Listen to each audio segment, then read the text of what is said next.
Так, добрый день. Кто есть, кто нет. Тема эфира была такая самая-самая-самая размытая. У меня, наверное, накопились уже за мою практику разные интересные случаи, которыми бы я хотела поделиться. Так, уже поделиться. Ну, будет запись эфира. Пока, может, у кого какие-то вопросы, только, пожалуйста, не личные, а по магии там какие-то. По практике магии, может быть. Да, добрый вечер. А я пока начну рассказывать про свои опыты, про какие-то мистические истории, с которыми я сталкивалась. Если будет интересно, задавайте вопросы по ходу. Ну, первое, что, наверное, будет интересно людям, как это первый мой магический опыт, можно сказать так. Я поняла, что действует моя магия в основном в направлении карательном. Но это мне было 13 лет, где-то вот такой вот возраст совсем. Еще в школе была. У меня был мальчик. Мы с ним там дружили по-детски. Он был мой сосед. И у меня были подружки, которые очень хотели с ним познакомиться, естественно. И поскольку я была таким ребенком, самоуверенным даже в какой-то смысле. Я познакомила этих подружек, и он начал с этими подружками, с одной даже дамочкой, с одной моей подружкой усиленно дружить. Вот. Ну, естественно, что я очень злилась. И буквально где-то через 2 недели этот мой, даже не знаю, мальчик, наверное, сколько ему там было, мне 13, ему 14, он катается на горке ледяной, это была зима, и падает у него сотрясение мозга. В общем, он неудачно развернулся на этой горке как-то и ударился. Вот так вот все катались, все катались. Ну, он попал в реанимацию, там ему сотрясение мозга поставили. Я к нему, конечно же, не ходила. Уже там все, мальчик. Этот, как говорится, как в анекдоте, да? А морг значит морг, да. А эта девочка бегала к нему, бегала. Вот такая вот. Это первое, что вот у меня была такая мысль, что как бы совпадение это или не совпадение, как так получилось. Но я скажу, что, наверное, я злилась больше на него, поскольку, да, приветствую всех. Больше злилась я на этого мальчика, но просто больше все-таки досталось ему. Вот, а эта девочка также заболела через некоторое время и очень тяжело болела и попала в больницу. Все время вот я стала замечать, что люди, которые что-то мне сделали не так, попадали в сложные очень ситуации. Причем, ну вот это мне было совсем детский сад я была фактически. Так, по поводу... Так, нанесла руну. Тогда я начинаю читать. Я перемешку буду рассказывать страшные истории. Нанесла руну колесо удачи на левую руку. Оказалась ошибка. Колесо удачи не направлено внутрь вас. Колесо удачи направлено на внешние события. Какая левая рука? Вы левша. Колесо удачи – это событие, которое... Удача – это то, что приходит извне, из событий, которые находятся вне вас. На левую руку его не наносят. Первое. Наносят на левую руку то, что вы хотите изменить в себе. Ясновидение, стать ясновидящим, больше чувствовать, худеть, защитить себя, вылечить себя, почистить себя. Причем тут колесо удачи вообще непонятно. То есть вы в корне сделали грубейшую ошибку. Ну, стирайте колесо удачи. Вы ставите, это направляете колесо удачи вообще не туда, не на левую сторону. Ну, как внимательным будьте. Я же никогда не говорю, я всегда говорю, кстати, на левую, на правую. по центру, можно, нельзя, просто наносить куда-то. Вы поняли? Есть обратная связь или я так просто говорю? Люди. Да. Ну, знаете, есть люди, у которых есть предрасположенность к разным видам магии, есть люди, у которых вообще предрасположенность к магии. Ну, кстати, вот насчет быстрого срабатывания по магии. Ну, вообще есть руна дезактивации, я уже писала, у меня есть уже там руническая магия. Ищите дезактивировать став. Есть специальный став, который, ну, то, что уже вы получили, это известие, ну, как сказать, его можно только минимизировать. Тут это девушке отвечаю, которая поставила не на ту сторону. Удача не связана с тем, что у вас... Так, что-то такое. Ой, сейчас, секундочку. Не знаю. Кого-то припеку. Ты посмотри, сейчас я заблокирую.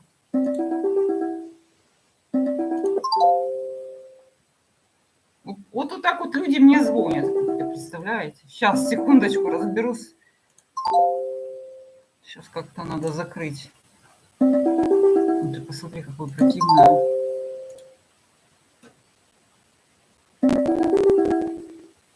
Оно решило мне... Сейчас, секундочку.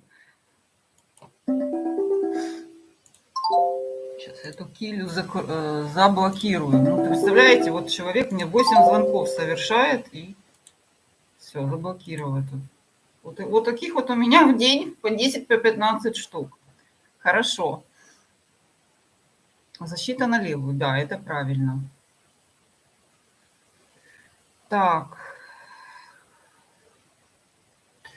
Продолжаю рассказывать. Ярослав нанес руну. Какое-то армянское радио. Что-то... Какой-то... Писечные вопросы мне пишут. Ну, в общем, я становлюсь популярной, я так вижу, что такую чушь мне пишут. Так, дальше. По поводу самых странных историй, самых странных клиентов. Значит, у меня была клиентка, у которой было 2 человека. То есть при ней жил дух, который с ней разговаривал. И этот дух разговаривал голосом. То есть кроме ее голоса можно было услышать голос второго человека. И второй человек это был ребенок, это был детский голос, это правда. И эта девушка, она обращалась в психиатрическую клинику, ее там признали здоровой. Так, это сейчас армянские анекдоты. Сейчас я их заблокирую опять. Так, заблокировали. Так. Посмотри, какие-то армянские анекдоты, какую-то чушь, какую-то порнографию мне пишут. Так, и эта девушка, у которой было 2 голоса, она пыталась периодически избавиться от второго вот этого подселенца. И этот подселенец внушал ей, что она скоро умрет, и не давал ей спать. В общем, она худела очень стремительно, там на 8, ну, у нас говорила 8 килограмм, потом это было 14 килограмм. Ну, это не всю жизнь у нее был подселенец. Этот подселенец к ней подселился за 2 года, как она ко мне попала. Так, то, что у меня тут спамят. Сейчас по поводу ритуала. Щемило сердце, почему так происходило. Ну, сейчас об этом будем говорить. Я закончу по поводу этой девочки, у которой была подсадка в виде голоса, и которая даже записала на аудио по поводу того, что избавились мы, да, от этого голоса все-таки. Причем ее никто не хотел. Психиатры ее признавали здоровой. Но у нее шел вред именно ее психическому состоянию, тем не менее она не могла спать, и состоянию ее физического тела.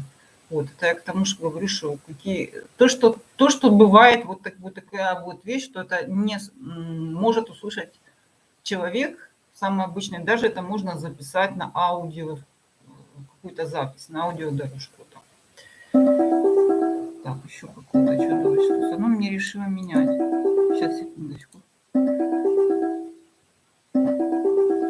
Что сегодня какая-то атака клонов. Они решили меня...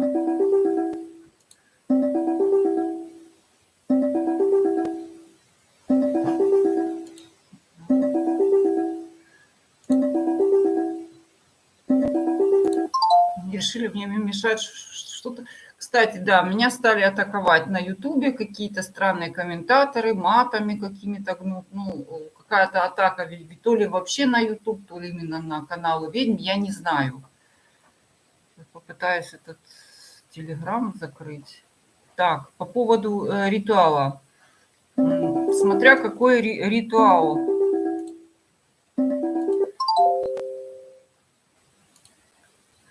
То есть они меня решили...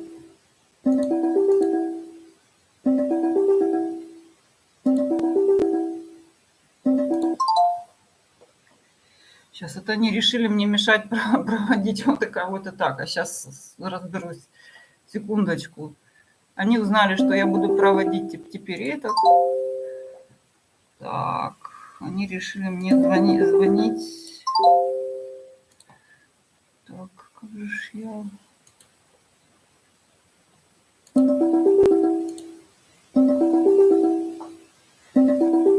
Смотри, не дают мне проводить трансляцию. Вы слышите вообще этот? Ну, давайте примем его.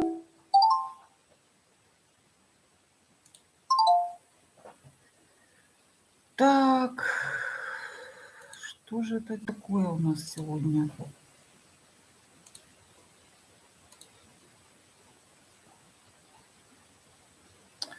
Так, по поводу ритуала.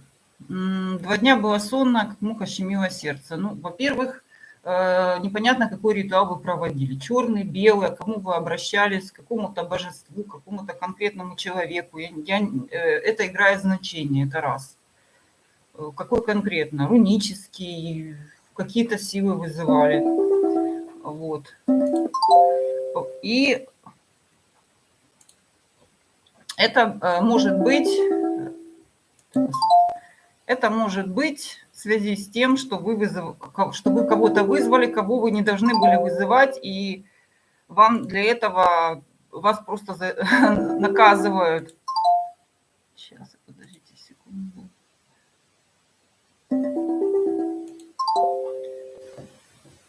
Так, сейчас я разберусь. Они решили мне сорвать, какие-то странные люди.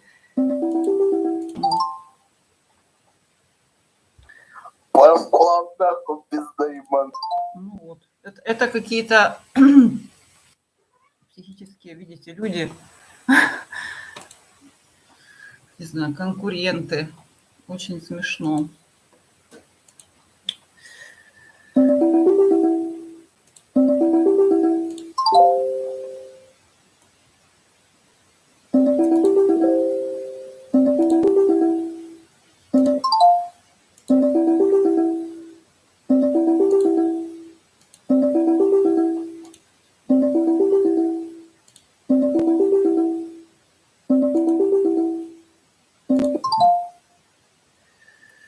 Так, вот мешают мне провести трансляцию. Ну, я же говорю, что какая-то атака каких-то придурков, да.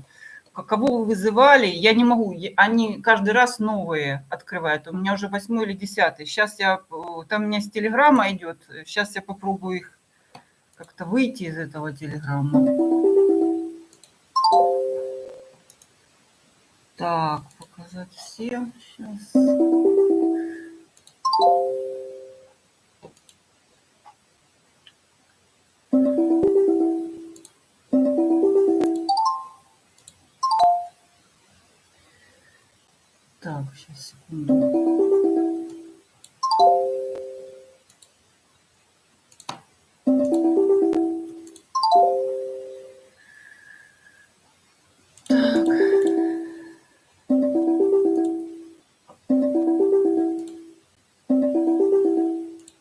Сейчас, секунду, сейчас я поставлю не принимать звонки, да и все.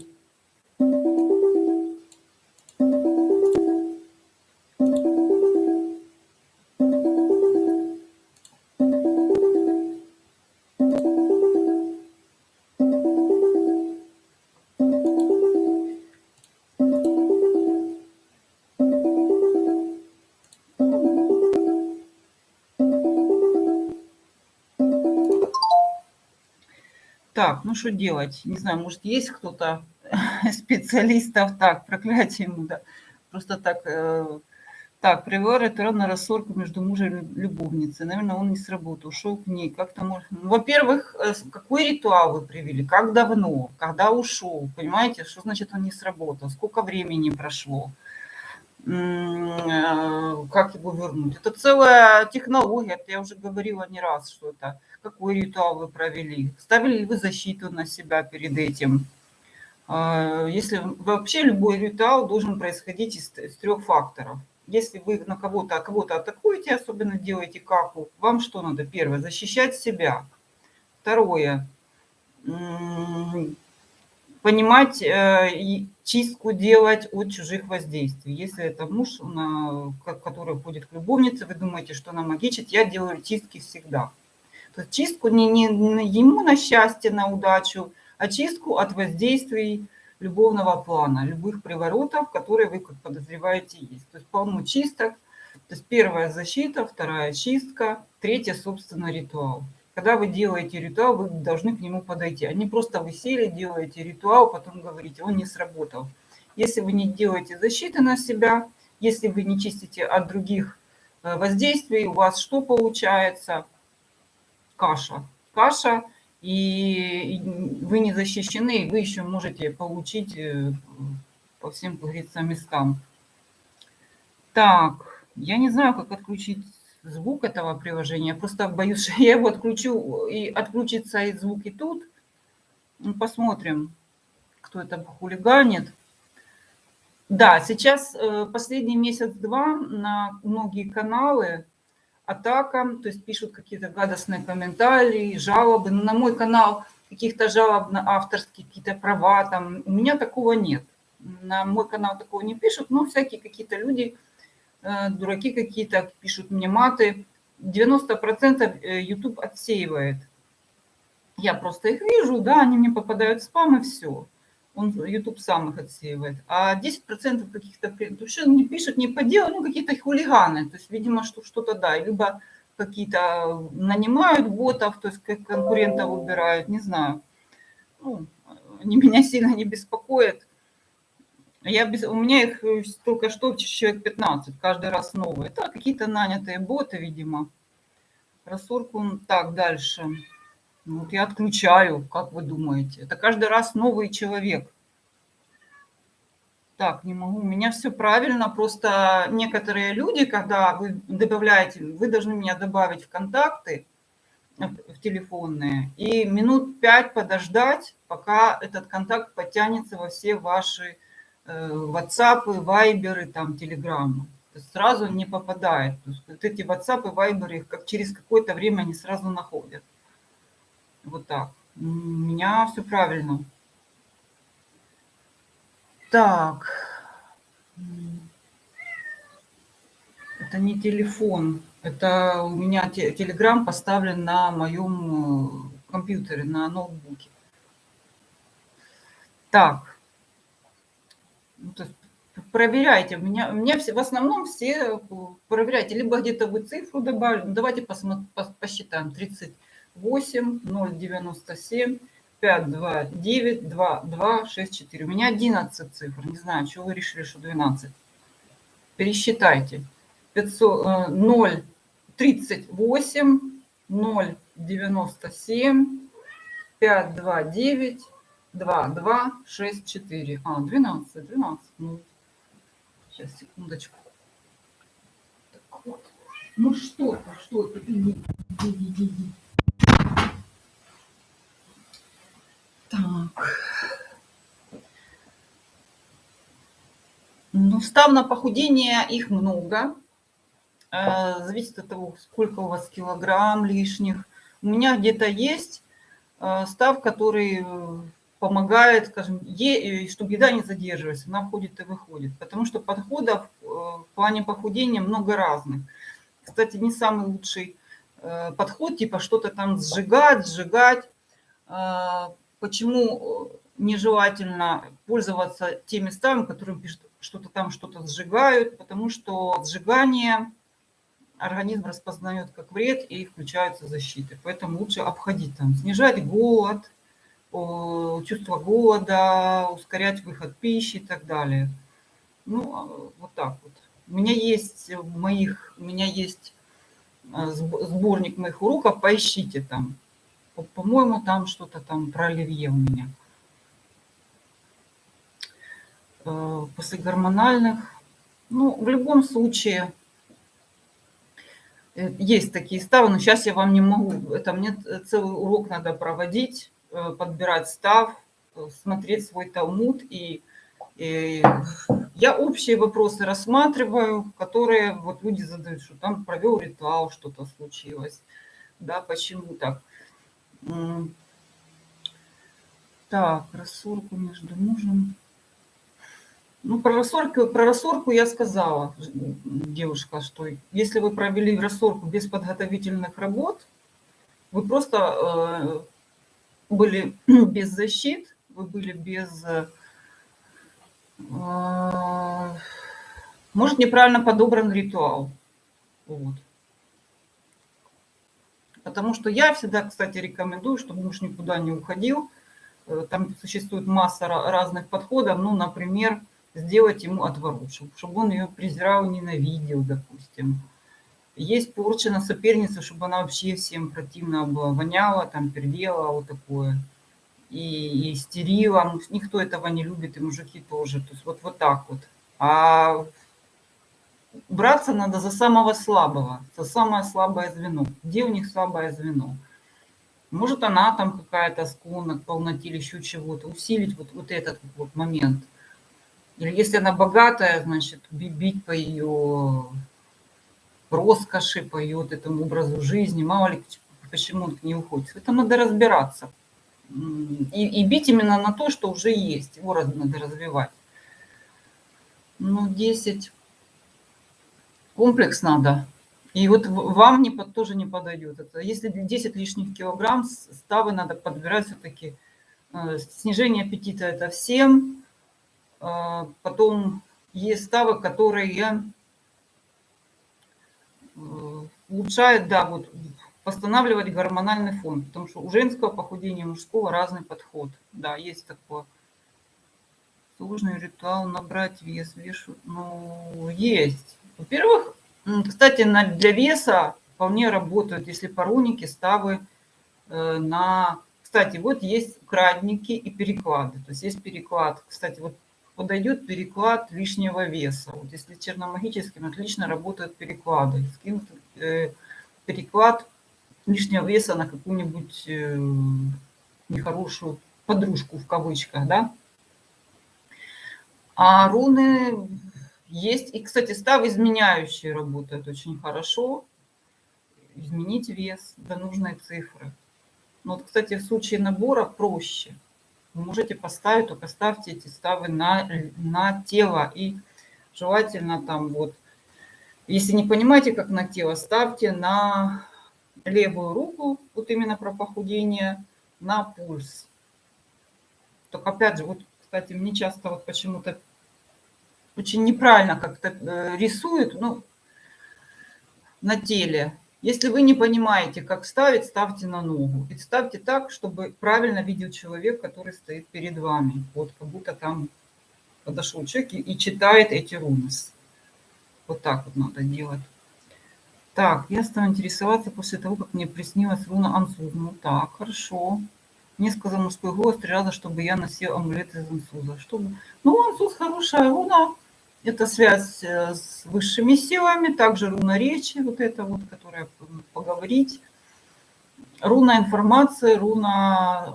То есть это осознание. Вам надо познание ваше расширять, потому что Ансуз это как бы свяжись со мной, мы тебе что-то должны рассказать, ты должна это узнать, ты должна это убиться в это. Вот так вот. Вступили с ними в связь. Пока так. Живу в квартире своего покойного мужа. Продать не могу. И пить много начала. Очень переживаю, потому что все, кто живет в этой квартире, все умерли от алкоголя. Очень сильно боюсь за детей. Ну, а вы в курсе? Во-первых, в этой квартире может лежать подклад. Причем он может лежать где-то за батареей. То есть постараться найти подклад. Обычно такие вещи связаны с каким-то предметом. Ну, чистить квартиру надо. Можно. Вообще надо, конечно, диагностировать. Может быть, это просто... Если подклад, то его только вынести, его не почистишь никак. И просто защиту на себя ее продавать. Потому что есть такие упорные случаи с вот этими вот домами, квартирами, что только надо продавать и съезжать. Причем может быть несчастливое место. Если это квартира, бывает такое, что в ней что-то поселяется. Его надо изгонять. И оно очень любит, если там выход каких-то вот этих вот сил темных, вот они там привыкли, у них там проход, двери, они будут туда-сюда шастать и все. Это по разной причине может быть. Понимаете, как может, а может там кто-то жил, и они там что-то не поделили, там разводились плохо, или там еще что-то. И теперь это вся бесконечная история в этой квартире, она несчастливая. Вот есть несчастливые места, есть счастливые, есть несчастливые. Причем изначально это может вообще там даже не от жилья зависеть. Даже не от тех, кто там живет. А может быть вот дырка в пространстве, через которую проходят темные силы, у них там выход, да, в свет. Вот они вылазят, это их пещера выхода наружу. И они по ходу вот это все сметают. Чистку, можно на себя защиты поставить. Сделать себе чистку и защиту, как минимум. Какое-то время, чтобы это вас не касалось. И поискать все-таки подклад. Что-то там где-то долежит. Чистка свечами у меня есть. У меня есть в моих уроках бесплатных на ютубе. Посмотрите. Чистка квиортами. Так, можно переклад на... Да, можно. Переклад, есть безадресные переклады на снижение веса. Понимаете, тут как вам... Не забывайте, что, кстати, если делаете переклады, ставьте какие-то защиты на себя. Потому что это уже не... если вы просто руны ставите на похудение, там, на изменение веса, это одно. Если переклады, все-таки какую-то защитку вам надо. Потому что вы не знаете, на кого вы это подкинете, и что это за люди, а вдруг на них какие-то там... Вдруг они энергетичные и дадут вам сдачи. Вот этот момент. Руны не работают. Знаете, руны могут не работать до какого-то момента. Могут просто действительно... Вам нужен другой вид магии. Это надо искать в себе. А может, есть такие люди, которых, допустим, работает только заговор. Или вы слишком привязаны к своему какому-то религиозному эгрегору, что-то вас не пускает. Руны у всех по-разному, бывает, что не работают. Может случиться так, через какое-то время начнут работать. А может, вы что-то делаете неправильно. Тут же вот такой момент. Что есть люди, даже не подумаешь, где можно такую ошибку допустить. А как можно вообще такое придумать? Эти ошибки просто вот. У меня девушка, например, вот буквально там на днях сейчас берет, рисует руны. Сейчас я покажу вам даже, как это делать. Допустим, есть такой став на деньги. Сейчас я его нарисую. Вот он. Вот он неправильно, не видно, да? Неправильно. Да, не буду вас путать, потому что это не в ту сторону отображается. Почему-то, ладно. То есть, когда вы рисуете став, он должен читаться вот так вот, его надо наносить. Вот так. Слева направо. И вверх ногами рисуют. И рисуют как-то на себя. То есть это не арабское, не иврит. Это слева направо рисуют. Наносят, если на тело. Защиты делают до переклада. До. Сначала надо защищать себя, а потом думать о том, чтобы на кого-то нападать. Вы когда выходите на улицу, допустим, минус 40, вы сначала одеваетесь или выходите на мороз, а потом говорите, ой, что-то мне холодно, да, надо одеться. Как? Сначала надо защиту, до ритуала надо делать. Вы что? В чем смысл защиты, если вы выйдете голая там, да? Это все равно, что на войну идти без оружия и стоять голой там где-то, да, на войне. Конечно, надо сначала подумать о своей защите, а потом выходить. Какие сроки в магии? Ну, 2 дня я... Смотря... Магия есть для разных случаев. Есть... Надо кровь остановить. Вы что, какие тут сроки? Вы что, будете ждать месяц, пока с вас там...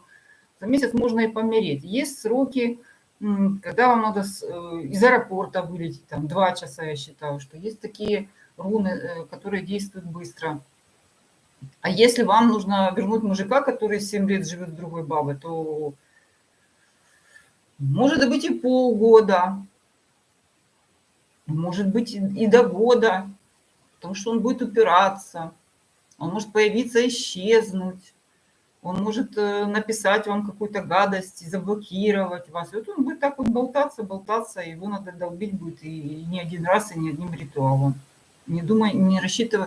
Если у вас тяжесть вашего положения такая, вот, знаете, ну, край уже, то придется долбить не один раз и до года, может и до года быть. Кстати, если вы делаете какой-то серьезный ритуал, ну, допустим, на смерть обидчику, это тоже может быть до года. Есть такой вот, все время о нем говорю, пульса Денура. Ну, это ритуал больше, как считается, религиозный, но тоже это типа наказание за нарушение, там, травивали, в общем, и пульса Денура, то, что делалось израильским президентом некоторым, там, от полугода до года на них это действовало. Можете погуглить, что такое пульса Денура, и сравнить эти сроки там. Но это надо укокошить человека непросто. Хотя, опять же, если он уже ему так со всех сторон его там придавило по жизни, слабого человека убрать быстрее. Ну, вот так вот. Какие руны можно использовать в покупке своей квартиры? На удачу есть руны, ну как, это не руны, вам нужен став, который в себе содержит программу какой-то покупки. Я сейчас... Есть изменяющие, допустим. Кстати, изменяющий став, это вот самый такой вот распространенный Кантаса, который изменяющий вас, да, что я изменяю себя, да, у которой нет этой квартиры, на такую ситуацию, в которой у меня есть такая-то квартира. Можете там и говорить, за сколько вы ее хотите купить, и в каком месте, и какая-то квартира, там, не знаю, с ремонтом, в белую полосочку, не знаю, там, с каким хотите. Изменяющие есть на удачу, есть разные на фарт. А фарт вы конкретно можете говорить и на какую удачу, что вам удача в покупке, например, такой-то, такой-то квартиры. Причем вы должны описывать конкретику, что вы хотите, за какую цену. Ну, и там срок какой-то. Да, приветствую вас. Проживание рум. Я не проживала никакие руны, честно вам скажу. Я взяла первый став, поставила на какую-то вещь, я не помню, какую-то сумку, став, который должен был мне эту сумку принести, фотографию этой сумки. И вот так вот я начала. И все. Я сразу скажу, что став этот не сработал, но меня это не остановило. Единственное, что я неделю сначала не могла спать, потому что у меня вот это крутилась эта сумка, эти руны, вот это все. И потом я стала делать на другие вещи. Но за неделю она не могла сработать, я поэтому стала ставить на другие вещи, а за эту сумку забыла.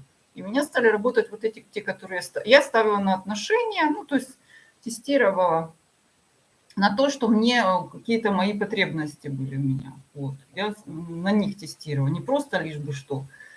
Поэтому проживать руны просто так, от нечего делать, не знаю, у меня не работало так. Вот если мне что-то надо, я подключала руны как бы как инструмент. А просто проживать я так не делала. Вы можете так сделать. Может, вам так проще.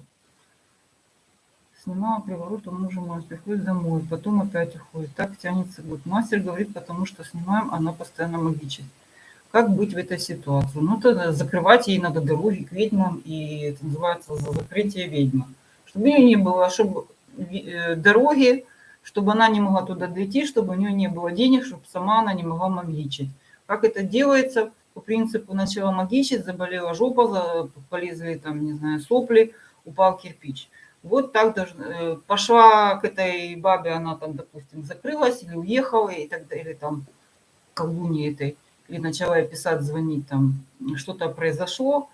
Вот так вот закрывать ведьму надо. Ну как, это образно закрывать ведьму, просто и человека, который обращается к ведьмам. Но это, если такая ситуация была, то надо делать было сразу. Закрывать ее, а потом только это, да, это все непросто. Закрывать любовницу от походов к ведьмам. А у меня другая магическая война. И есть ли руна, отражающая как зеркало? Ну, есть зеркальные закрытия. Есть для остановки войны, чтобы каждый занимался своим делом. Подождите, у вас магическая война, когда разные войны, когда просто вы хотите уже каждый заняться своим делом, или у вас есть объект спора какой-то, не знаю, мужчина, имущество. Потому что тут вот вопрос какой-то. Если у вас предмет спора есть, мужчина, имущество, еще что-то, то вы будете все равно бороться до победного конца. Либо этот мужчина уйдет к третьему человеку, или там имущество, там, не знаю, горит, растает, либо кто-то из вас его получит. Тут кто сильнее, сильнее тот, кто делает много. Понимаете? То есть надо делать много-много. Либо вы, либо он. Тут как на ринге, как бокс. Здравствуйте. Какими рунами можно восстановиться? Как можно наладить свою жизнь? Смотря какая у вас проблема, какая она имеет давность. И восстанавливаться есть ритуалы на силу магическую. Если вы решили обращаться к магии, чувствуете, что вы хотите восстановить силу, обычными способами вы не можете восстановиться, то есть ритуал на колдовскую силу. Еще раз говорю, что наладить жизнь, сначала нужна магическая сила. Есть ритуал на силу, это черная магия, есть ритуалы в рунике подкачка энергии, там обычно соло, всякие вот такие хорошие руны. Вот, а потом, да, заниматься тем, что, во-первых, выбрать одно направление какое-то, здоровье или деньги, или личная жизнь. Если вы только чувствуете, что у вас не достает энергии, не хватайтесь за все сразу, вытяните хотя бы одно что-то. И потом постепенно из этого будете выходить. Но сначала на силу. Так, благодарю за обратную связь, снимала приворот, проживание рун. У меня не обязательно, у вас может так. Какие руны при покупке на удачу? Защита. На какой срок ставится защита? Я все время на себе ношу кучу защит. Абсолютно всегда. Вообще люди, которые, если вы решили магичить, лучше ставить защиты больше и дольше, чтобы они на вас работали, они в любом случае вам пригодятся. Потому что мы живем в мире вампиров, где люди постоянно друг друга подвигают, где люди постоянно соревнуются, пытаются что-то друг друга отнять, не обязательно даже у вас что-то есть, ваше время, вашу энергию пытаются отнять. Это нельзя, не выражается, да, в каких-то цифрах, числах, но я бы не жалела на защиту ни времени, ни сил. Она вам еще пригодится. Так. Ага.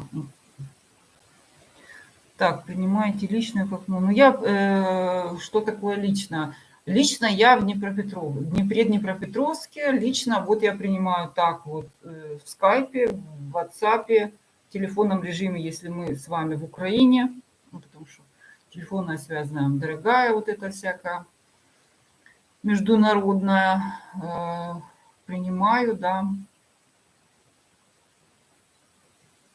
Ну, есть, смотрите, защиты на себя можно наносить любые, на то они и защиты. Просто защиту надо подбирать. Есть такие защиты, которые основаны на, если это по рунике идет речь, защита, которая как сигнализация, допустим. Вот есть став Кантаса воронка. Пока ничего не происходит, эта защита, ну, как бы бездействует. Потом она раз увидела негатив, отловила его там, обезвредила. Есть руну Льгиз нанесите. Это самая такая простая защита по принципу вил. Да, если что-то приближается, она так и выглядит, да, как вилы, это альгиз. Только она правильно наносить ее вверх, чтобы она стояла. Ну, не на руку, потому что руку поднимаете, опускаете. Есть шлем ужаса. Но шлем ужаса это краткосрочная защита, ее нельзя там носить. Ну, максимум, по-моему, 3 дня ее можно носить, она тяжелая. Есть защиты по принципу такого сейфа, когда вас не видно, не слышно, но эта защита не очень хорошая, она тяжелая, она будет тянуть с вас энергию, это как бы спрятаться от кого-то, от чего-то.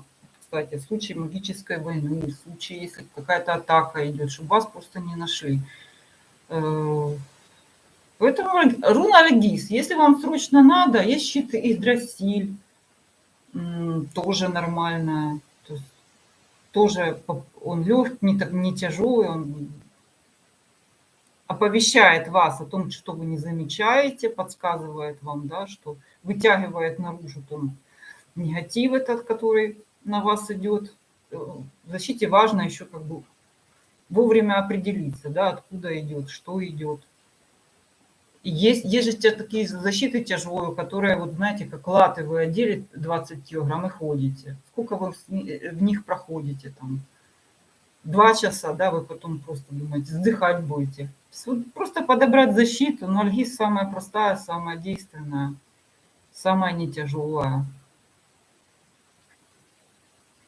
Так, есть ли знаки на ладони, которые обозначают, что есть, да, это у них опять активизировалось, по-моему.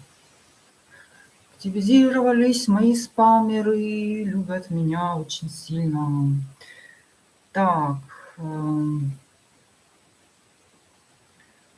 во-первых, у меня тут не по хиромантии, да. У меня есть, кстати, да, на эту тему в моем телеграм-канале знаки ясновидящих. Посмотрите, да, есть. Они в основном под вот этим пальцем. Вот эти знаки под вот этим. Там есть мистический крест. Посмотрите у меня в телеграме, поройтесь. Есть даже картинки, по-моему. Так, я уважаю, я смотрю. Я никого не смотрю. Девочки, чего вы решили, что я кого-то смотрю? Есть ставы, которые я использую, которые я знаю, что работают. Вот ставы Кантаса, есть ставы Сэма, Инсолейт, Ловушка. Остальные есть еще там разные ставы, я не помню у этих авторов. Просто есть такие авторы, у которых один там, 2 става. Вот Анвар, что-то я такое какого-то помню. Какой-то став был хороший. Я просто их же много, я не помню. Но Анвар какой-то очень редко, он что-то там рожает на какую-то тему, но метко. А остальных я просто не помню. А чтобы я их смотрела, о чем мне их смотреть? У меня своя практика. У меня работают руны. Еще раз говорю, что мне когда задают вопрос, там, какие книги читать, там, какого какого-то рунолога, Девочки, у меня тут мой канал, а не канал рекламы кого-то, каких-то, тем более, что по рунам есть достоверная информация только Эды, старшая, младшая Эды, другой эпос. Все остальные такие же авторы, как я, как вы, которые прочитали Эды и что-то там интерпретируют с точки зрения своего личного опыта. Кто-то художник, кто-то может быть филолог, кто-то жил там, кто-то может быть пришел там из других каких-то религий, там стал изучать этот, кто-то там приплетает зодиак даже к рунам, понимаете, а что я должна их рекламировать? Ну, это личное мнение каждого человека, и по большому счету у меня есть свое. Я живу своей головой, вам советую. То, что говорит один человек, вы можете примерить к себе. Все. И попробовать использовать.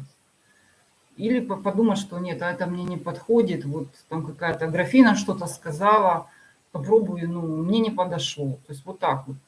А чтобы я кого-то там, о, великий Сэм, о, великий Кантас, я его слушаю, простите, я во многом тоже с ними в чем-то не согласна. Очень часто эти руноги совершают грубейшие ошибки, и то, что они говорят, оно не так, и не работает так, как они говорят.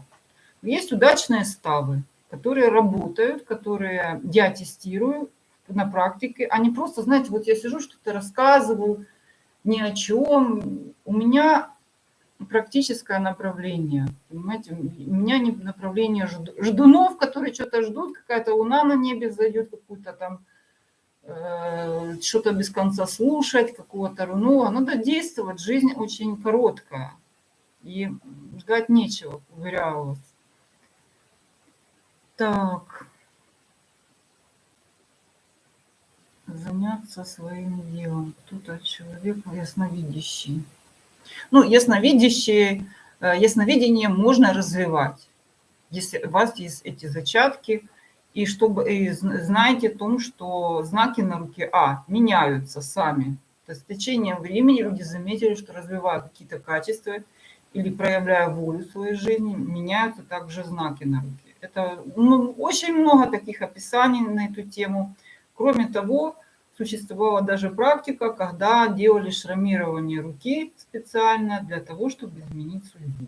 У меня, еще раз говорю, у меня канал, который мы не ждем, что там на руке написано, мы будем сидеть ждать там вот что-то там 40 лет, потом 50.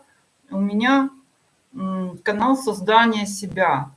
Вот я тут рассказываю, как создать то, что вы хотите. Не кто-то хочет, не кто-то там что-то вам рассказывает, а чтобы прожить полную жизнь, почувствовать в ней вкус и делать не то, что вам там что-то на руке написано, что-то там, или вам какие-то звезды что-то там сказали. Вот.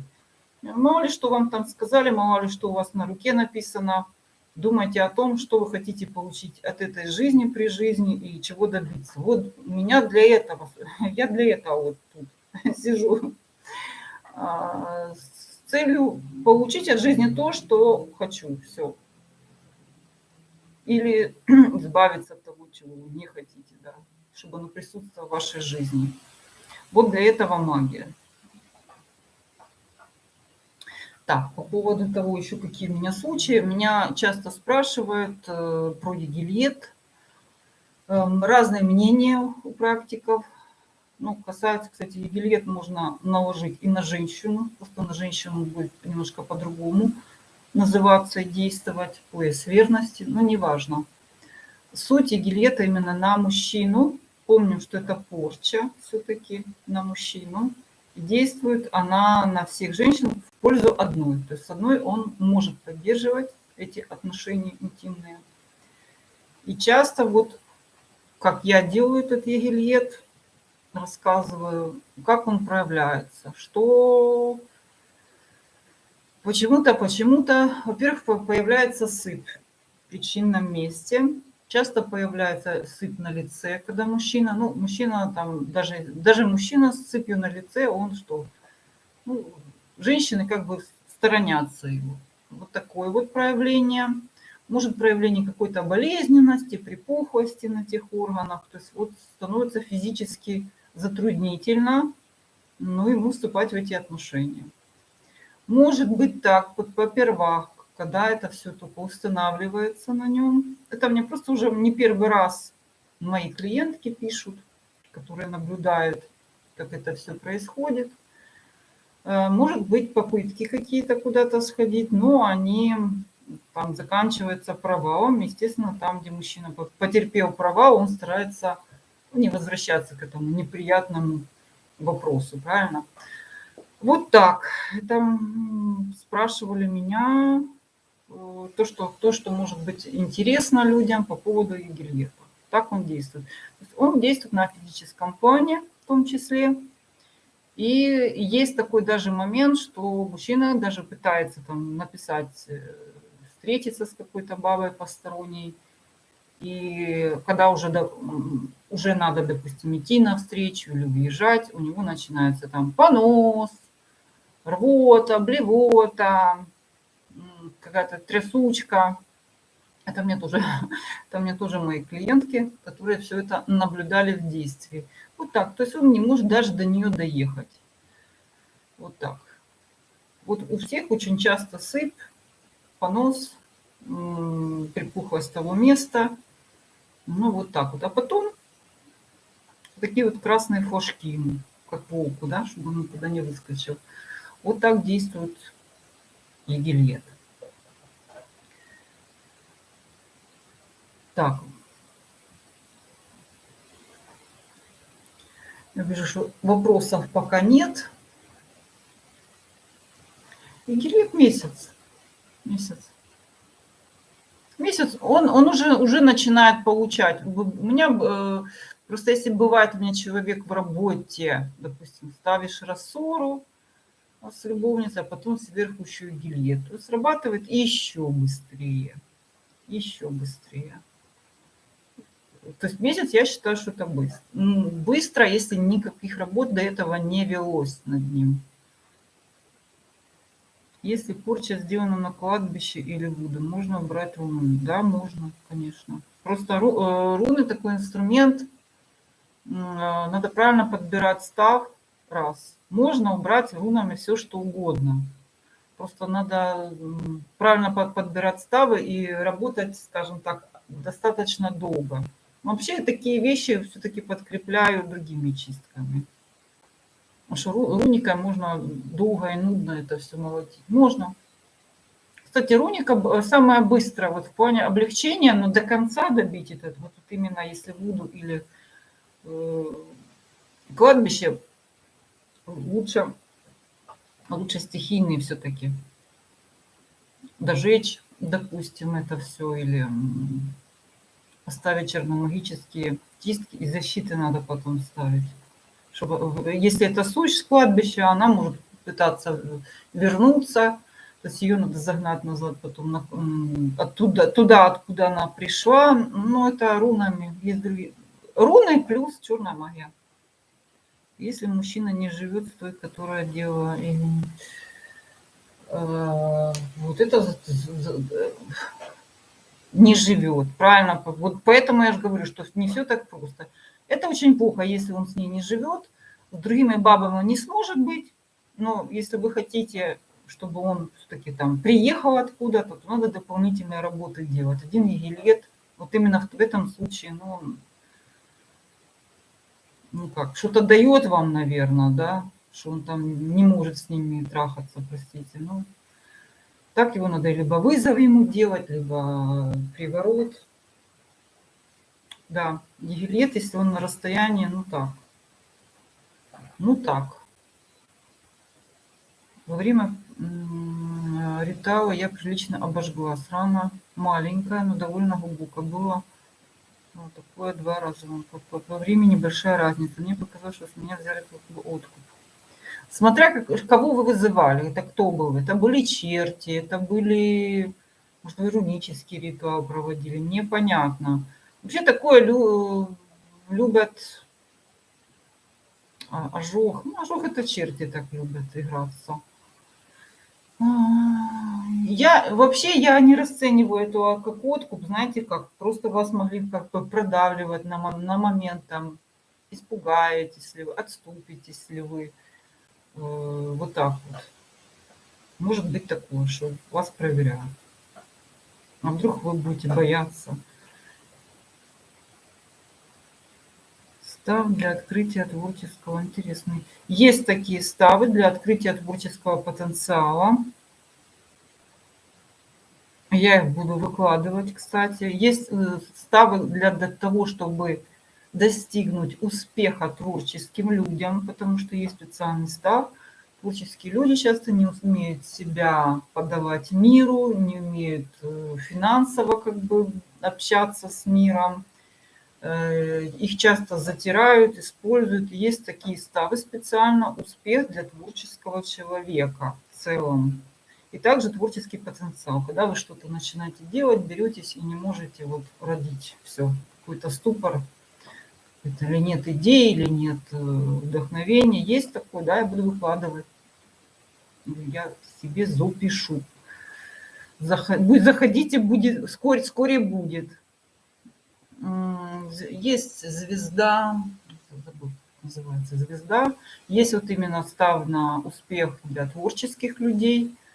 Там не став, немножко гальдстав.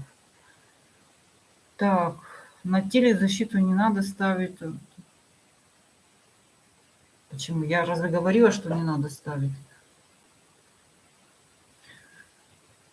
Я такого не говорила. Вы можете ставить защиту, как вам удобно. Мне проще всего на тело. Вот если мы с вами общаемся в эфире, я не могу вам подробно ответить все по защитам. То есть это целый урок, это может быть даже 2 урока.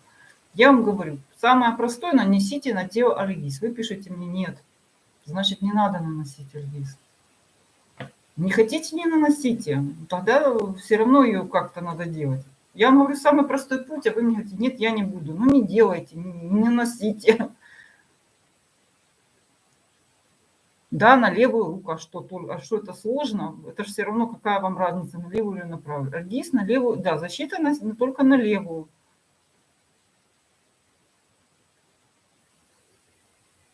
На левую руку наносится то, что направлено внутрь вас. Что внутри вас направлено? Похудеть, выздороветь, защититься, почиститься, заснуть. Что у вас там может быть, не знаю, растопить жир, понизить аппетит. Это все направлено на вас. Удача, деньги, это все направлено на внешний мир. Вася, рассоры, это все вне вас. Просто люди не понимают, что внутри, где работа со своей личностью, а где работа с окружающим миром. Я так понимаю, что они думают, что деньги где-то внутри рождаются, у них нет. Ставьте защиту на себя, но если это самое простое, поставить альгиз на левую какую-то сторону, вот сюда, поставили альгиз и делайте. Зачем усложнять? А с чего нужно начать? Начать обратиться к вам, сделать диагностику, если привороты какой-то. Ну да, диагностику, да, потому что надо понять, как действовать, какой приворот, как давно, в какой он стадии, насколько это все далеко зашло.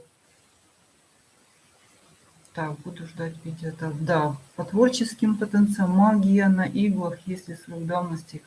Знаете, какая разница, магия на иглах или на чем-то еще? Ну, я не знаю, что за магия на иглах. Есть магия с использованием игл или предметов острых. Нет такого отдельного вида магии на иглах.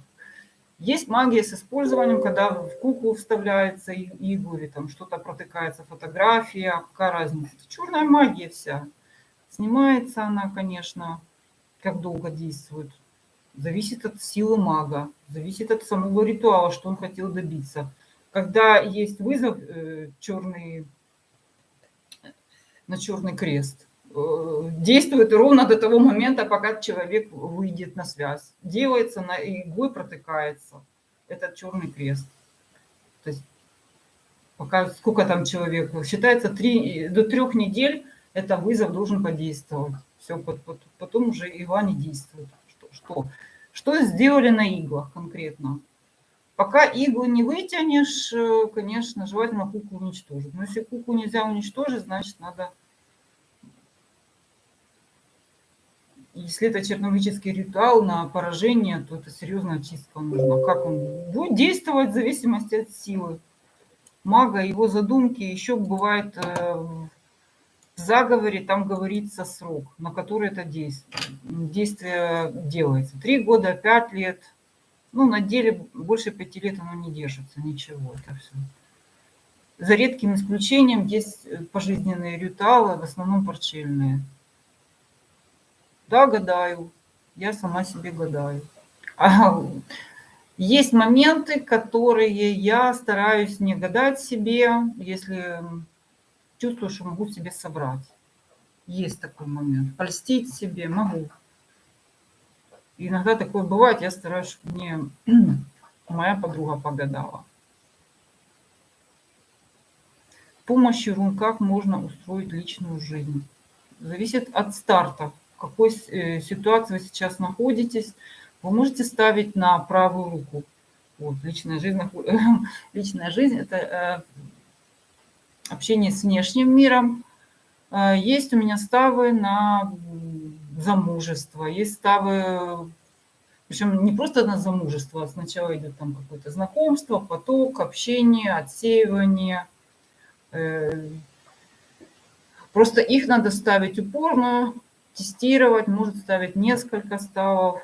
И результаты, вот самая большая проблема, что личная жизнь, какой у вас старт. Кому-то ставишь через месяц все, начинает крутиться, вертеться, через 2 недели, а кого-то надо очень долго и нудно раскручивать. И если у вас большие, скажем, запросы, я не против запросов, еще раз, то к вам они будут приходить, вы их будете посылать, и мы с вами очень будем долго, ну, вы с рунами будете очень долго это дело добивать. Так, скажите, пожалуйста, руны могут быть инструментом для... Ну да, кто-то гадает на рунах, я этого не люблю. Вообще-то, вот для меня руны как инструмент воздействия и все. Это все равно, что вот как карта Таро магичить, да, кто-то магичит, я не понял. У меня Таро для того, чтобы видеть информацию, а руны для того, чтобы оперировать событиями, вмешиваться. Ну, не только руны. Чернуха хорошая штука, но она, черная магия, она хорошо, она тяжелая, но она добивает вопрос до конца. А руны быстро меняет ситуацию. Я за это их люблю. Двурушники. Ну, двурушники. Мое личное мнение, что просто люди ни там, ничего не добиваются, никаких результатов. Просто они так рассказывают, чтобы у них была как бы популярность и там, и там. Вот и все. Либо они точно к одному эгрегору просто никакого отношения не имеют. То есть это они рассказывают, что я не верю, как это святить там пасхи какие-то, там молиться.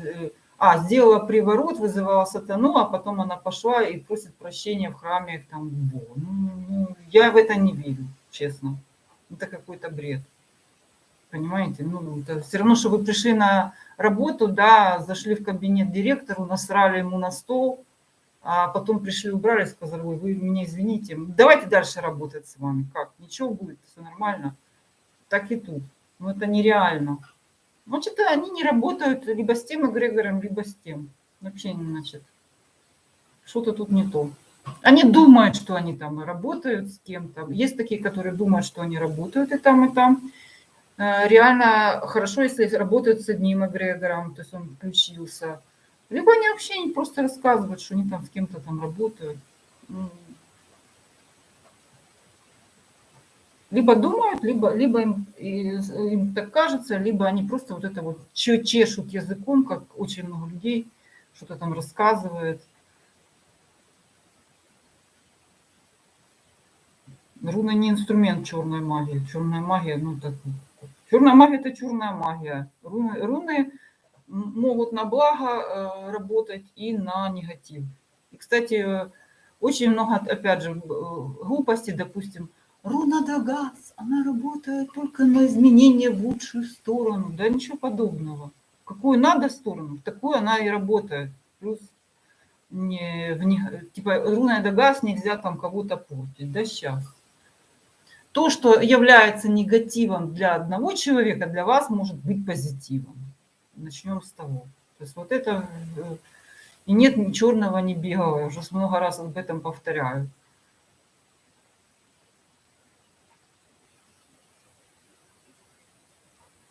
Не, ну с рунами я работаю, руны, есть секреты, которые я не выдаю, допустим, так полностью, потому что, ну, как бы, это секреты мастера, уже мои наработки в практике на приемы наличия магического. Конечно, есть расклад Таро. Таро отличная система, которая видит абсолютно все. Если налажено уже общение с Таро, то, конечно, есть специальные расклады на наличие магического потенциала, на наличие негатива, на абсолютно на все. Конечно, есть. Магический есть расклад. Кто вы там лечите, или у вас только темная ваша сторона работает, или у вас по всем направлениям. Кстати, маги могут быть, меня спросили про двурушников. Есть маги, может быть, они думают просто, что, как я работаю на позитиве и на негатив. Есть люди, есть маги, которые только негатив. Вот есть такое мнение, что все, если он черный, он только всех убивает. Ничего подобного. Есть маги, которые и только на позитив там лечат, чистки делают, смотрят на Таро, там что-то. У них это получается. Негатив они не любят его, и у них не получается. Если ты что-то не любишь или не повторяешь и не упорствуешь, оно у тебя как бы зависает. Абсолютно все, что угодно может быть. Но христианство, вызывать сатану и потом типа пошел, почистился, я перед христианским эгрегором теперь чистенький, вот тут стоит просто. Это лапша на уши. Либо там ничего не делал, никакого сатану не вызывал, никакой сатана не приходил. Вот. Иначе бы ему там действительно не поздоровилось бы. Ну, пишите мне, пожалуйста, в личку с личными вопросами. У меня есть телефон, а он у меня один. Вайбер, там WhatsApp, Сигнал, Telegram. У меня там все, что угодно есть. Так, ну, пока вроде бы все. Может, какие-то вопросы, может, какие-то ставы кого-то интересуют, или какой-то ритуал. Пишите. Я сделаю там, творческим людям на открытие третьего глаза, не знаю, на успех. Можете писать в комменты, можете писать сюда.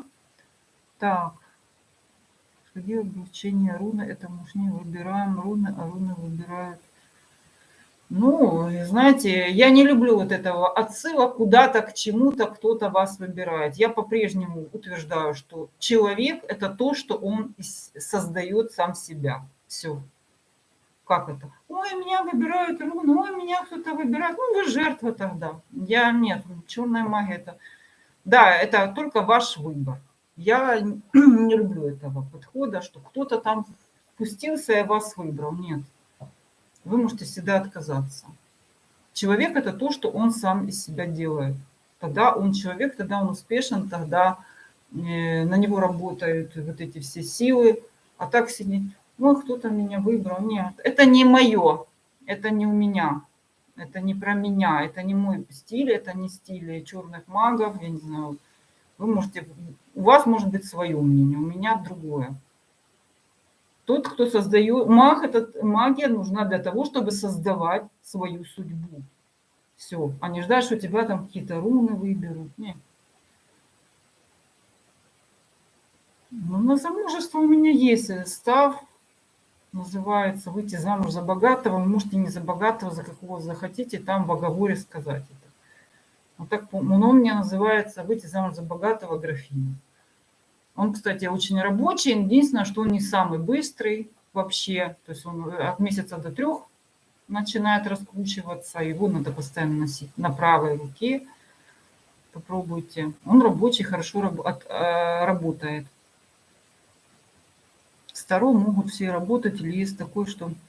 Знаете, как во всех случаях. Вообще Таро 99% может любой человек с этим работать. Но бывает такое, что вот тут человеку оно не идет. Не открывается карта. Бывает человеку трудно врубиться вот в эту... Просто, может быть, период не выросли, не доросли, какой-то возраст должен прийти. Вот такое вот есть. Бывает люди, вот вы на Таро не можете работать, у вас там получается мантика на предметах, на кофейной гуще, на чем угодно. Это очень индивидуально. Я, например, до того, ну, Таро я рассказывала, как я пришла, потому что у меня жила женщина, чтобы кто не знает, мне за 50, и у меня в советское время просто жила женщина, которая жила за границей, оттуда привезла все эти книги. У нее была черная магия, у нее были дорогущие книги. Она меня научила вот этому всему. И гадать, и черная магия. Она потом умерла в муках тяжело. Ну, у нее было... Она выбежала, с ума сошла, замерзла там. Но неважно. Про что я рассказывала. Врата. Да, так вот, есть, я пробовала разные виды мантики. Я гадала по руке, но меня это гадание как бы разочаровало. Почему? Потому что очень размыто. Я гадала на цыганских картах. Что по руке? То есть меня в первую очередь интересовало, как строить судьбу, а не так, как что там написано, чего ждать. Меня это не устраивало. Меня это не устраивает, поэтому я принялась. Я вам скажу, что я раскрестилась 21 год. Это я жила на квартире, это был, конечно, хохма, когда я там чертила эти круги, у меня там, наверное, мой хозяин квартиры, наверное, там просто стрелялся потом, не могла отмыть от пола эти круги, ну, в общем, я там бузила по полной. Вот, я жила на квартире. Поэтому есть виды магии, гадают на бабах, гадают на костях, гадают на каких-то внутренностях животных. О чем только не гадают. Вот. И самое лучшее это Таро. Вот Таро это просто супер. Все события, все нюансы переживаний это Таро. Ну, есть люди, которые говорят, вот я гадаю на фасоли, все. И все, вот на фасоли все тебе расскажут. Почему-то так. Да, благодарю. Так, врата Персея имеет... Я не знаю, что такое врата Персея, честно говоря, скажу. Посмотрю, конечно, что это такое. К магии, вы знаете, а что вам надо от того, имеет они отношение или нет? Вы там живете, что это врата Персея, что это такое? Вы хотите это использовать у себя в работе? Вы знаете, сколько видов магии, сколько способов воздействия на свою жизнь, на жизнь других людей. И всегда надо, конечно, пробовать то и то, что вам лучше всего подходит. Почему Таро популярно? Потому что большинство людей его понимает. Большинство людей он устраивается. Большинство, он самый-самый простой. Это, как, знаете, английский язык, да, вот кто филолог знает, что английский язык самый простой. Вот так и Таро. И простой, и удобный, и понятный, и всеобъемлющий. И любые расклады на любые темы. Может ответить на любой вопрос, ну, за исключением, там, не знаю, ставок, там, каких-то биржевых этих чисок, когда там ставки, там, стоимость доллара и так далее. На это не отвечает ни одна магия, только могут ясновидящие. И то ясновидящие таким заниматься не будут числами. Вот. Какой став можно поставить, пока идут судебные процессы с бывшим? Идет магическое воздействие со стороны его матери, сестры, хочет забрать квартиру. Ипотека. Есть выигрыш в суде. Прямо такой на выигрыш в суде. Есть защита в суде. Есть на достижение цели на успех. Ну, успех в любом деле, вот так он называется, успех в любом деле. Есть такие группа ставил на успех в любом деле, на выигрыш в суде и защиты в суде. Вот они так прямо для судов и предназначены. Чем лучше наносить став? Я наношу маркером. Ну, это на себя. Если на фотографию, то я наношу ручкой обычной. Карандаш плохо виден, ручка самая лучшая. Если на дерево, то, конечно, на свечу, то надо процарапывать. И хорошо так процарапывать. Ножом, шилом. Если у вас вот дерево, свеча какая-то, то именно желательно, чтобы это был объем. Ну, то есть вот канавка, да, которая не просто писать руну, да, каким-то там маркером, а именно резать ее. Потому что в Эддах резали руны вообще-то. Резали. Там было такое, там еще туда засовывали всякие краски, вот именно в этот объем. То есть это как проволочка получалась там у них. Так, квартиру. Ну, когда вы боретесь в суде, вам лучше всего на себя ставить, на удачу, это сэкономит ваши силы, сэкономит в этой войне, потому что потом, походу, и матери, и сестра, и что знаю что. На победу в суде. Уже каким путем эта победа пойдет? Обычно руна идет самым экономичным, самым коротким путем, самым легким, скажем так. Вот и все. Если это руны. Потому что есть черномагические ритуалы на удачу в суде. Есть, смотря кто против вас воюет, есть такой морок. Но это надо серьезно обладать магией человека, просто заставить отказаться, допустим, от иска посреди суда. Навести морок на судью. Но это с рунами намного проще, вот то, что я сказала. Где можно поставить ставы, какие именно ставы, я просто не помню. У меня очень много, у меня есть блог по рунам на моем канале вот этом. У меня есть отдельно канал Аграфена Руны. Поройтесь, там название обычно стоит какое-то указание, для чего это. Если для судов, ну я буду выкладывать, я много всяких ставов выкладываю для судов, для творческих людей. Я это буду выкладывать потихонечку, если есть интерес. Здравствуйте, есть ли обратка? Ну, обратка есть, конечно. Даже, да, я счастлива. Я занимаюсь, то, что мне нравится. Так, по суду. Ну, по суду у меня нет, на моем канале. На успех, на удачу в любом деле есть, поищите. Тут есть. На возврат депозита на арендованную квартиру, вернуть свои деньги. Есть. Во-первых, у меня вот недавно был став волшебная мельница, в том числе. Она работает и как чистка, то есть чистка, то что может и вернуть. Вот если у вас какой-то там договор, кто-то там вам должен вернуть эти деньги, какой-то договор, если это депозит аренды, поставьте на этот договор. Если там какой-то очень упертый, очень козлистый человек, то надо серьезно надо подавление воли ставить. Есть у меня став принудить выполнить, буквально вот последние мои, посмотрите по рунике работы, там есть мозговая мясорубка, то есть принудить человека, вот, чтобы у него крутилась какая-то мысль, чтобы он выполнил, там, отдал вам это, чтобы он мучился, да, что, ой, не могу спать, надо отдать депозит, ай-яй. Мозговая мясорубка называется, посмотрите на моем канале. Так. Это навязанные мысли, и еще есть вот эта волшебная мельница, на то, чтобы вам расчистили путь к вашим деньгам.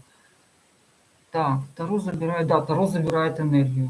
Таро забирает энергию, конечно. Таро, особенно если там в раскладе много карт, много вопросов, если Обычно серьезный расклад, он содержит в себе какую-то структуру, последовательность, что было, как было, почему, к чему пришли, как действовать, что будет в таком случае, что будет в таком. То есть серьезный расклад, он требует времени, сил, и да, это затраты энергии, ой-ой-ой, большие затраты энергии. Тем более, что вы поняли, что все расклады, ну, вся наша судьба, она многовариантна, хотя все равно Таро показывает самый основной путь, вот, который, по которому идет эта судьба. И человек, который приходит, он тянет с вас энергию. Если вы гадаете кому-то, то человек тянет, он что-то себе хочет, да, он хочет, чтобы было как-то. И, соответственно, тянет энергию еще клиент, которому вот этот расклад, он его не устраивает, он постоянно хочет обойти это, как обойти. Ну, для этого я вот и существует магия. Как обойти то, что вам там Таро выпало. Я вот так вот раскладываю Таро, мне что-то не понравилось, я пошла там, начинаю что-то чистки ставить, еще что-то. И лично я себе, если меня что-то не устраивает. Я никогда... То есть я смотрю на это так, ага, что-то не так выпало, пойду я работать, пойду я что-то делать, меня это не устраивает. Вот так. Ну, это мое видение. Есть люди, которые погадали. А как обойти это? То есть, может, задают вопрос, как обойти? Может, в реальной жизни можно там какие-то шаги сделать. Мы это ищем. Это вот тоже очень затратный процесс. Еще надо язык Таро перевести на язык бытовой. Да? Что значит пойти другим путем? Как отказать? Или как, что предпринять взамен этого? Вот так вот. Да, это Графиня Руны, это мой канал. Там есть один канал, ну так случилось, да. Это не мой, как же там какое-то сердце, это вообще не я, не знаю. Меня часто путают там. Она не Фина, а Афена, Аграфена. То есть это не я, не знаю. Вот. Какой-то есть канал тоже по черной магии. А там другая женщина. Вот. А Графиня Руны это мое, Графина вот этот мое еще есть, а Графиня гадание магия мое. Ну, то есть резерв, потому что YouTube, вот видите, как сегодня началось с того, что меня начали там бомбить какие-то боты. Так, да, ну, личная жизнь, конечно.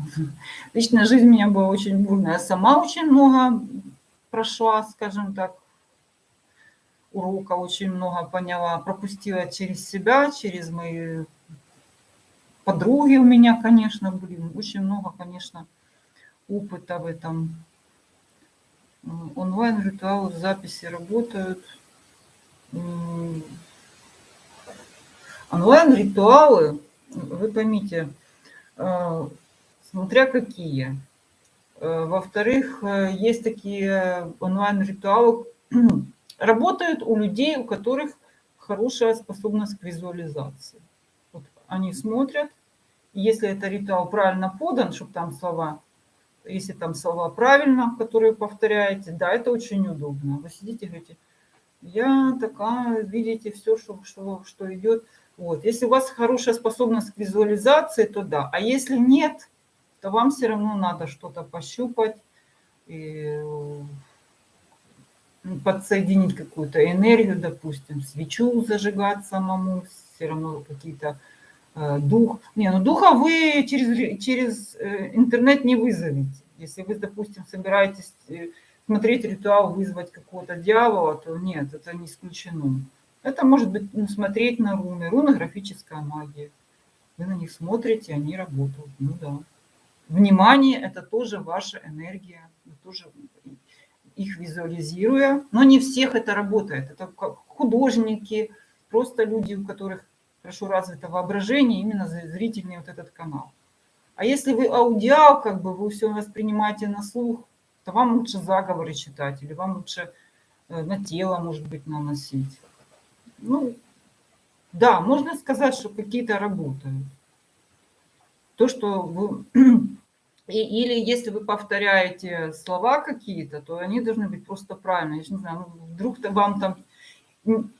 Не слушайте ритуалов, где непонятный текст, потому что, может, вы там сидите и говорите, приди меня там, да, разрушь меня, чтобы я сдохла, да, то есть это все на латинском языке или на непонятном каком.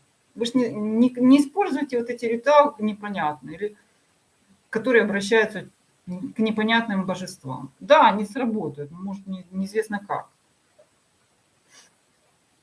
Неизвестно. Про северных богов я уже говорила. То есть есть такие.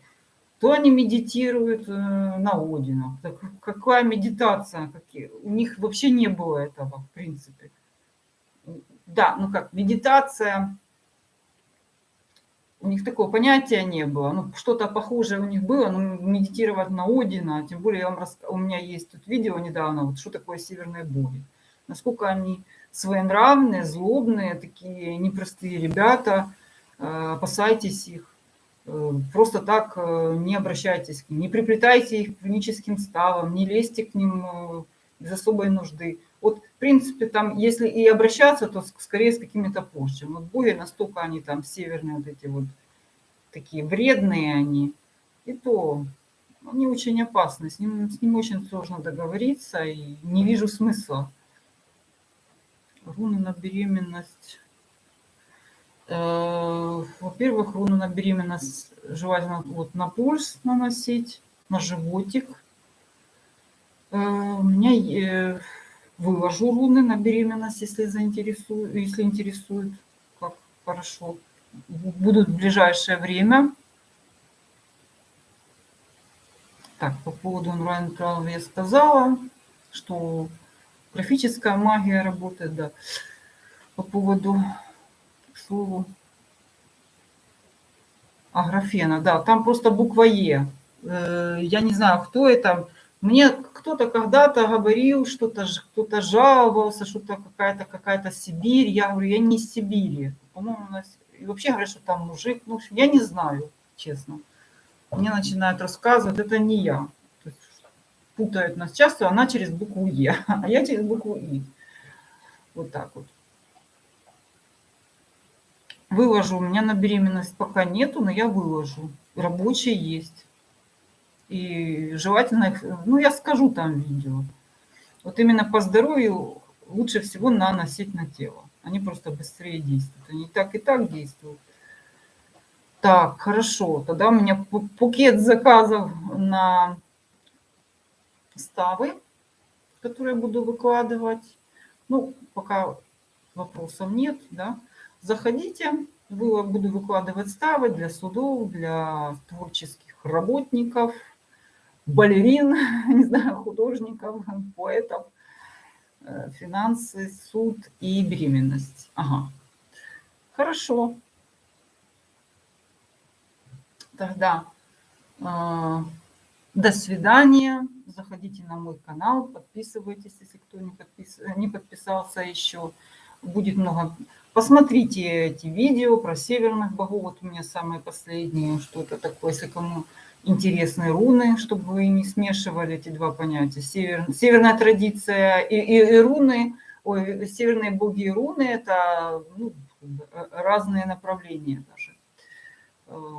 Ну и всем желаю получить в жизни все, что вы хотите, а не жить по тому, что вам что-то там прописал. Часто не очень хорошее. Вот. И пользуйтесь магией во благо себе, а другие пусть беспокоятся сами о себе. До свидания. До свидания.